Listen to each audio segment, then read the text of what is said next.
no hubiera sido militar, admiro a los militares porque yo soy muy miedoso, muy miedoso.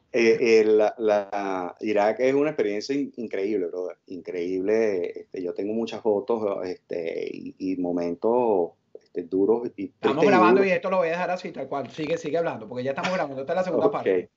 Irak. Porque Ujú. tú ves como los individuos, los padres iraquíes, enseñaban a sus hijos a odiar a las fuerzas de los Estados Unidos. Y entonces nosotros estábamos en los puestos de guardia y veíamos niñitos que se acercaban y los padres al lado, a 20, 50 metros de nosotros, les decían a los niñitos que nos ofendieran. O sea, les decían, yo quiero que tú les digas cosas malas y hagas cosas malas en contra de ellos. Por supuesto, tú no puedes hacer nada. Entonces, a nosotros nos daba risa porque nosotros teníamos ahí, en el puesto de guardia, teníamos refresco, Gatorade, manzanas y eso, y le tirábamos una manzana y se acababa la ofensa. O sea, era una cuestión de que hambre por cultura se cambiaba rapidito. Entonces, te dabas cuenta de cómo ellos iban pasando esa tradición cultural de odio hacia sus nuevas generaciones. Claro, pero eso es terrible y es terrible como lo han hecho en Venezuela, que allá hay una generación grandísima que tiene una repulsión, pero yo creo que ese factor es importante, una repulsión por todo lo que nos ha llevado a esto, llámese políticos, empresarios, representantes de la iglesia, de cualquier estamento social. Pero hay otra gran parte, yo creo que es la mayoría de venezolanos que están enfermos de ese odio al que tenía algo, que Y eso es es que nos han base. cambiado la cultura, Sí, perdón, la completamente. historia. La historia. La Ujú. historia que el venezolano de 30 años para abajo conoce, la historia chavista. Y la historia real de Venezuela, de Simón Bolívar. Mira, te voy a dar un ejemplo. En estos días aquí en los Estados Unidos yo conocí unos muchachos que eran Nueva Juventud, representante política, no sé qué cosa, esos nombres que les ponen, ¿no? Y decía el muchacho, bueno, yo estoy representando la nueva juventud para Venezuela. Y yo le pregunté, mire, ¿y cómo se llama el perro Bolívar? ¿Cómo se llama el caballo Bolívar? ¿Cuántos años gobernó Bolívar? Y no sabía. Entonces, ¿cómo una persona, un muchacho como eso, me puede representar a mí como venezolano cuando ni siquiera conoce su propia historia? La única historia que conoce es la de Chávez. Bueno, Chávez es malo y Maduro también, pero hasta ahí no saben nada. Pero no No saben sabe. ni siquiera que Simón Bolívar gobernó 17 años y no siguió gobernando más porque se murió, Ujú. igual que Chávez. Entonces, nos han cambiado la historia y nos han sembrado la historia que ellos quieren que nosotros conozcamos y que nuestros jóvenes conozcan. Eso es parte de la estrategia de la franquicia cubana. Claro, y además no solo de la franquicia cubana, sino de esta estrategia del comunismo a nivel mundial, que no es nuevo, que no es en Cuba, que viene de la antigua Unión Soviética. Es decir, ese comunismo que yo creo que es el mal al que hemos desoído y al que no hemos atacado de una manera frontal. ¿Tú crees que militarmente, vamos a hablar de aprovechar para después entrar en los partidos políticos, militarmente podamos hacer algo para detener este comunismo que ya se ha cobrado la vida en el mundo de más de 100 millones de personas, un sistema político hambreador, un sistema político que para lo que nos pueden estar viendo ahorita, el mejor ejemplo es Venezuela, un país riquísimo, con tanto y arruinado, comiendo la gente, incluso directamente los pipotes de la basura? Bien, estos días un militar precisamente también vestido con su gorra, escarbando en un latón de basura y eso destroza el alma, lo destroza porque no solo el hambre que tú sabes que está pasando, sino cómo nos cambiaron la historia, como dices tú. Es decir, qué te lleva a ti con una cierta educación, porque para ser un cabo, para tú hacer una carrera también vienes de los estratos bajos, pero tienes un instinto de superación porque vas a hacer algo diferente, entonces para subir en tus cargos militares. Entonces no sé cómo enfocarte la pregunta porque es que me duele muchísimo. Bueno, todo lo que hemos pasado por la vida castrense también nos duele ver cómo se ha deteriorado las Fuerzas Armadas hoy en día. Los militares de hoy en día en puestos relevantes creen que cuando pasen a situación de retiro van a seguir teniendo el mismo estilo de vida, pero les va a tocar también vivir esa Venezuela que han desconocido. Si tengo dudas, no tengo dudas de que sí, los Estados Unidos, que es el país que puede hacer la diferencia, tiene la capacidad logística, estratégica y todo, tiene todo para hacer que eso suceda. Pero debemos entender también que el problema no es Maduro, es un régimen. Porque si vamos a unas elecciones, supongamos que los Estados Unidos hace posible unas elecciones, supervisado por ellos, y gana otro chavista que no sea Maduro, empezamos desde cero. Eso fue lo mismo que pasó en Cuba, cuando Cuba era un país terrorista, considerado terrorista, se muere Fidel Castro y le quitan la denominación de terrorismo, de terrorista. ¿Por qué? Porque era Raúl y el problema no era con Raúl, sino con Fidel. Así puede pasar también en Venezuela. El problema era con Maduro y no era con la hija de Chávez. Entonces, es democrático de nuevo. Entonces hay que tener mucho cuidado con eso. Chávez sabía, a través de su asesoría de dictadura científica, sabía que la única guerra que podía enfrentar en determinado momento, si la enfrentaba, era la guerra simétrica o la guerra de cuarta generación, el David contra Goliat, porque no puede haber un enfrentamiento de tú a tú con los Estados Unidos. Creo que uno o dos países en el mundo pudiesen hacer eso. Entonces, esa supremacía que tienen los Estados Unidos hace que tú planifiques tu contraataque o tu defensiva basado en ese tipo de guerra simétrica. Entonces, tenemos otros tipos de insurgencia que también entran en esa categoría de guerra simétrica, como es lo que hemos visto en Estados Unidos con las partes de crisis y caos inducido, cybersecurity, insurgencia, terrorismo doméstico. Todas esas son estrategias también coordinadas desde Venezuela hacia los Estados Unidos. Entonces, Venezuela es un factor importante, es un núcleo que si Estados Unidos saca ese núcleo de ahí, por consiguiente, como un efecto dominó, van a caer otros regímenes que están apoyándose en ese núcleo. Ahora, pero entonces me deja ver que tú sí tienes confianza en que Estados Unidos tiene que acabar con ese núcleo, con ese cáncer que representa Cuba y Venezuela. Bueno, yo lo he dicho siempre, si los Estados Unidos no toman medidas para erradicar ese mal, lo vamos a tener aquí en Estados Unidos. Eso lo dijimos hace 5 años y mira lo que está pasando ahorita.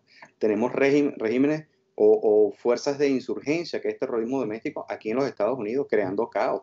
Y lo que decimos nosotros, una mutación del terrorismo. ¿Y qué significa esto? Bueno, que ellos se hacen pasar por grupos de lo que sea, pues de protestantes, pero detrás de esto hay una insurgencia agresiva que tiende a sabotear el sistema político de los Estados Unidos. Hay vandalismo, hay un poco de cosas. Otra cosa es que se habla mucho de las operaciones quirúrgicas. Cuando hablamos de las operaciones militares en terreno urbano, esas se clasifican en 3, que son la operación de alta intensidad, la operación quirúrgica y la operación de precisión. Se habla de la quirúrgica, que te acabo de decir ahorita, la quirúrgica es que va a llegar un equipo Delta, un equipo SWAT o un equipo de fuerza especial y va a sacar a un individuo o a 3, 4 individuos. Pero eso no nos conviene una insurgencia, no, una intervención de alta intensidad porque vamos contra un régimen, contra los terroristas, contra los narcotraficantes. Es decir, que debemos quitarnos de la dialéctica eso de una operación quirúrgica, sino una intervención. La operación quirúrgica fue lo que hicieron con Osama Bin Laden. Agarraron a un individuo, bueno, supuestamente lo mataron y se acabó y listo. Pero no acabaron con Al-Qaeda. Exacto. Exacto. Igual pasaría, pues, bueno, agarramos del régimen dictatorial, agarramos a fulano y a fulano, 4, 5, 6 individuos, pero eso no acaba con el narcotráfico, con el contrabando de oro, con la delincuencia y nada de eso. Entonces, la operación quirúrgica es conveniente cuando un individuo es el que está haciendo eso, pero esto es un grupo, esto es una corporación. Una mafia, una corporación. Pero entonces, además de tu creencia, y como me lo has reiterado, tú lo has planteado, pero ¿lo crees real antes o después de las elecciones? Es decir, ¿tú estás convencido que Estados Unidos tiene que acabar con eso? Tú con tus contactos en el ejército estadounidense, que conociste algo de ello, porque yo sé que uno no termina de conocer, porque tú una cosa gigantesca, ¿no? Y tu paso por allí no da garantías de que tú conozcas el Pentágono completo y cómo funciona el Pentágono. ¿Estás convencido, Eduardo, de que sí va a haber un paso adelante diferente de Estados Unidos para ponerle fin a esas mafias en Venezuela y en Cuba, en Nicaragua y tantos otros países que están penetrados? Y después hablamos del terrorismo doméstico, que es importante. Mira, lo que pasa es que la acción militar, la acción táctica no va de la mano con la estrategia política. Entonces, en el ejército de los Estados Unidos, tu trabajo es prepararte todos los días para la guerra en tiempo de paz. O sea, tú estás listo, tú estás entrenando, eso es tu trabajo, salir a entrenar todos los días para una situación de emergencia. Ahora bien, hay que ver varios puntos estratégicos, que es lo que tú haces en tus análisis. Primero, estamos en una época electoral. En el socialismo internacional le conviene crear caos inducidos para que el presidente Donald Trump no tenga espacio para pensar en otra cosa que no sea en resolver su problema local, lo que le compromete a él la futura elección, porque están apostando a que el tipo no se reelija. porque es un enemigo inminente. Entonces, hay dos opciones. Siempre vemos el vaso de agua por la mitad, ¿no? Y unos lo ven medio vacío y otros lo ven medio lleno. Entonces, así es en los análisis de inteligencia. Tú pones todo sobre 50% en los escenarios de sí condicionales y tú dices, bueno, ¿qué pasa si ataca y qué pasa si no ataca? Si no ataca es bueno, porque se compromete a lo mejor de que algo salga mal y eso le cueste la elección.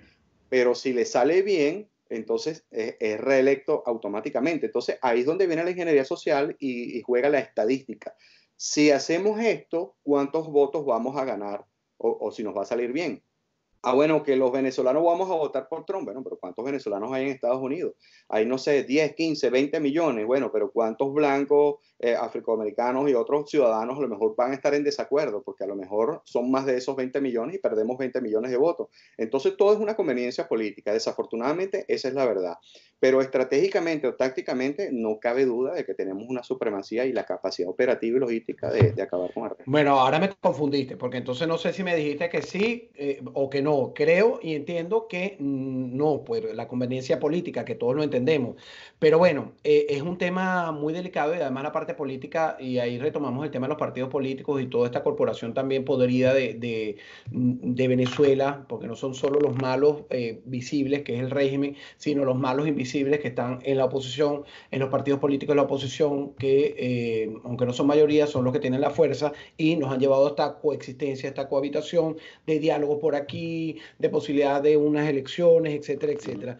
Vamos a suponer que entonces todo es malo, todo el escenario geopolítico, o esa ingeniería social o política de la que tú hablas en Venezuela es negativo. Los partidos quieren elecciones de ambos lados. No hay posibilidad de mermar quizás la acción, el marco de acción del régimen encabezado por Nicolás Maduro actualmente. Entonces, ¿qué es lo que debería pasar para, por lo menos después del 3 de noviembre, después de que sea reelecto Trump, si es reelecto, qué debería pasar para Ok, detenerlos? siento mucho haberte confundido. Lo que quise decir es que no sabemos si va a ser antes o después de las elecciones. Eso va a depender No, no, no, eso lo de la entendí. estrategia de ellos. Claro, lo entendí, porque entonces, bueno, es que déjame aclarar, al final de aquí a noviembre parece cerquita, pero de aquí a noviembre van a morir muchísimas personas dentro de Venezuela, ¿sabes? Que entonces después también, entonces, y es como entender un poco la parte política y la parte social. Yo sé que el sufrimiento del pueblo es un sufrimiento que no va a privar sobre el tema político y geopolítico, en este sentido, pero bueno, me Te voy a queda claro. responder esa pregunta con esto. Desafortunadamente, nosotros los venezolanos creemos que Estados Unidos ve a Venezuela como el gran amigo de toda la vida, el gran amigo histórico. Y en la política es simplemente otro país que, bueno, tenemos una relación amigable y eso, y bueno, se ha visto interrumpida en los últimos 20 años. Pero Venezuela está quizás en el top 20 de las cosas que Estados Unidos tiene que hacer, pero a lo mejor no es la prioridad para los Estados Unidos. Eso es lo que no sabemos. Entonces, por eso te digo, no sabemos si va a ser, si ocurre durante este proceso, es porque evidentemente hay una estrategia bien planificada y no van a apostar a perder, porque Estados Unidos cuando va a hacer este tipo de operaciones no va a perder, va con todo. Si la hace después es porque entonces esa acción táctica comprometía a lo mejor la reelección. Entonces, estamos jugando la reelección de un presidente que es la única opción que tenemos ahorita disponible, porque el Partido Demócrata sabemos que es socialista y apoya al régimen. Entonces, es una decisión muy delicada y como te dije al principio, mi misión como analista no es arrojar el tarot político y decirte, no, mira, me acaban de decir y eso, porque eso es Claro, falso. Eso es claro. crear falsas expectativas y eso es lo que te dije anteriormente, es generar la ansiedad planificada. Y no se puede generar más ansiedad porque ya las ansias de mejorar, de recuperar lo perdido, pues nos ahoga como ciudadanos, Total. sin comida, sin agua, sin luz, sin Es absolutamente estresante, nada. claro. Es muy estresante. Habías estado, es decir, volviendo a lo de Irak, donde tú estuviste en la primera parte, lo contaste, sé que tienes muchos años que no vas a Venezuela, me lo imagino. Porque debe ser considerado un enemigo de la patria cuando vean porque todo eso está registrado en la oficina de la DIEX o la UNIDEX, no sé cómo se llama ahora. Las condiciones sociales de Venezuela están peor que las que tuvo Irak cuando aquella Operación Libertad, es decir, estamos peor que lo que vivían los iraquíes, el pueblo de a pie. Bueno, hay muchos puntos de comparación ahí, pero te puedo decir que por lo menos en Irak había agua, había comida, había electricidad. Lo único era que no podías conspirar ni decir nada en contra habían otros tipos de problemas, pero en un país donde la cultura es totalmente diferente, hay mucha discriminación hacia la mujer, hay mucho machismo, o sea, son dos culturas totalmente diferentes.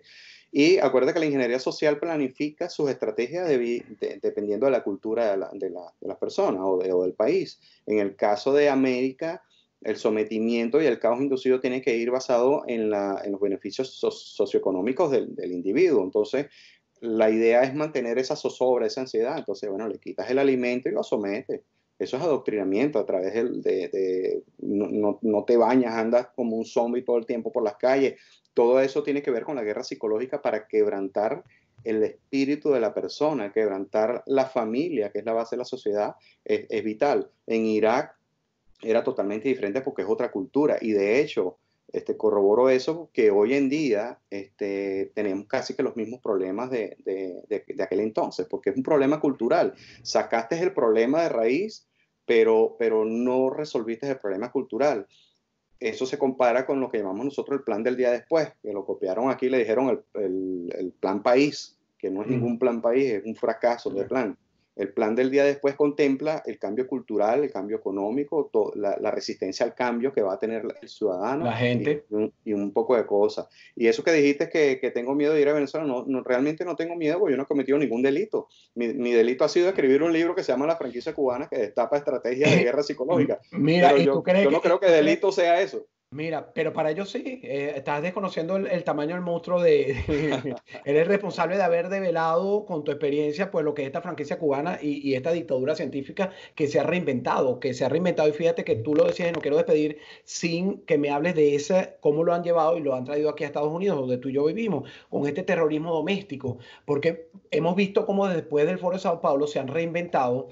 La revolución bolivariana del siglo XXI fue un reinvento, pero ahora tenemos este terrorismo doméstico que si tú no le pones una buena lupa, no te das cuenta qué es lo que está detrás de este movimiento progre.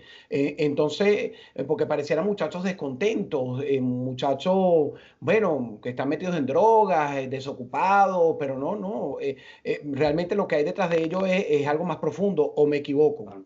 No te equivocas, eso se llama insurgencia. Y la insurgencia, en muchos países el terrorismo doméstico no está contemplado, pero en Estados Unidos hay una ley que se llama el Código 18 de los Estados Unidos y hay una ley de sección 802 y bueno, y hay otras leyes ahí que se han creado. Esta mañana estaba leyendo un Twitter del presidente Donald Trump que decía que son 10 años de prisión a aquellas personas que cometan vandalismo sobre los Perfecto. símbolos históricos. Me parece muy bien. Claro, Entonces, hay una diferencia, cuando tú hablas de terrorismo doméstico e insurgencia, hay una diferencia en que tú salgas a protestar, nadie te está diciendo que no lo hagas, y tú sales con tu cartelito y dices, mira, no me gusta Donald Trump, no me gusta fulano y estoy en desacuerdo con esto. Eso está bien.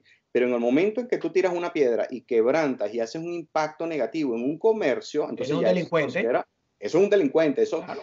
robar no justifica lo que haya hecho otra persona. Tú no resuelves un crimen cometiendo un crimen, eso no se justifica. Entonces, bueno, hay una ley aquí que se contempla terrorismo doméstico y todos esos jóvenes que están siendo adoctrinados por el comunismo o estas fuerzas de comunistas, no contemplan de cuando los agarren van a tener un expediente que dice, bueno, lo agarramos por terrorismo doméstico y más nunca van a conseguir trabajo Se les daña la vida, porque además claro, los totalmente, monitorean, porque tú tienes aquí tu ID y en ese ID está toda tu historia. Cuando estás claro. manejando, no tienes licencia. Si te agarran, porque algún día te van a agarrar sin licencia, cuando te agarren y pongas tu nombre o tus huellas, porque de repente puedes mentir, está todo tu historial, te desgracias la vida para siempre aquí en los Totalmente. Estados Unidos. Yo también me complací muchísimo cuando vi ese tweet del presidente Trump, porque no podemos permitir que este país se escape y este país que debe ser el estandarte para la lucha contra la libertad del mundo, que se han cometido errores, que han omitido ayudar a muchos pueblos en tiempos históricos. Así que le podemos hacer condena, yo lo puedo hacer como ciudadano americano también, naturalizado, pero hay que ponerle coto a esto, porque lo vemos en países, esa furia bolivariana, pero aquí no debería ocurrir. Entonces, ¿tú crees que se dio un paso para controlar esto y que el gobierno en los Estados Unidos, la administración Trump y la justicia estadounidense están al tanto de saber qué es lo que está ocurriendo? Totalmente. Están tan al tanto, Alejandro, que estadísticamente está registrado todo. Hay 940 grupos de Imagínate. odio en los Estados Unidos. Hay 83 grupos extremistas, y bueno, y ellos tienen todo bien sistemáticamente, son células pasivas, y obviamente son muchísima gente, y en este caso del Black Lives Matter, esa crisis inducida puede inducir otras crisis, porque puede ser un efecto dominó, porque esos muchachos de raza negra pueden activar también a los que odian a los de raza negra, y pueden activar una guerra peor de la que ya está contemplada, porque hay aproximadamente 255 grupos antinegros. Entonces imagínate tú ese caos que se puede crear ahí, porque simplemente tiraste un fósforo y después lo que hiciste fue echarle gasolina y se prendió el problema. Ahorita estamos viendo que vienen un grupo también por Centroamérica a crear caos en la frontera. Entonces, es un caos atrás de otro, y eso no es, eso es coordinado. Desafortunadamente, las agencias de seguridad pública no tienen tanto personal para cubrir todos esos 940 grupos extremistas de odio. Entonces, por eso que digo que son células pasivas. Mientras ellos no se metan con nadie y estén ahí tranquilitos, bueno, no pasa nada. Pero en el momento que ellos se activen y empiecen a crear caos, a quebrantar pues la paz de la sociedad, bueno, evidentemente que van a ser contrarrestados. Lo que pasa es que también hay otra propaganda en contra de la policía de que no le pegues a los terroristas, al vándalo que se está robando una tienda, por favor, espósalo con cosas de goma espuma para que no le dañen las manos. Sí, Entonces, sí. así no se puede. Así no se puede realmente. Y te voy a decir algo, tenemos que estar muy atentos y como sociedad, incluso los que vivimos aquí, que no se puede con mal combatir el mal. La policía, y yo creo, se lo comentaba a alguien cubanoamericano, más americano que cubano, yo le decía, así empiezan a derribar las instituciones. Cuando tú pides que le quiten presupuesto a las policías, lo acepten, aquí hay independencia de los 50 estados de la Unión, y empiezas a derribar lo que es la estructura cónsula de lo que debe ser un país libre. Así que bueno, menos mal que ya están tomando cartas en el asunto. Oye, Totalmente. Eduardo, yo creo que esta conversación la tenemos que extender para otra invitación. Con mucho gusto. Me encantó conversar contigo. Le agradezco a nuestro amigo Común Chivitas que nos haya entrelazado porque es interesantísimo pues todo lo que hemos conversado, a pesar de que fue muy por encima, pero prometo hacer un trabajo más científico, más apegado a lo que es la realidad venezolana. Pero creo que aquí tocamos varios puntos y me interesaba que la gente conozca pues quién es Eduardo, pues Gracias. cuál fue su carrera. Así que muy agradecido a ti, de verdad. Este es tu canal, está a la orden y conversamos pronto. Gracias, Eduardo. Gracias a ti y a toda tu audiencia. Un abrazo. Igualmente.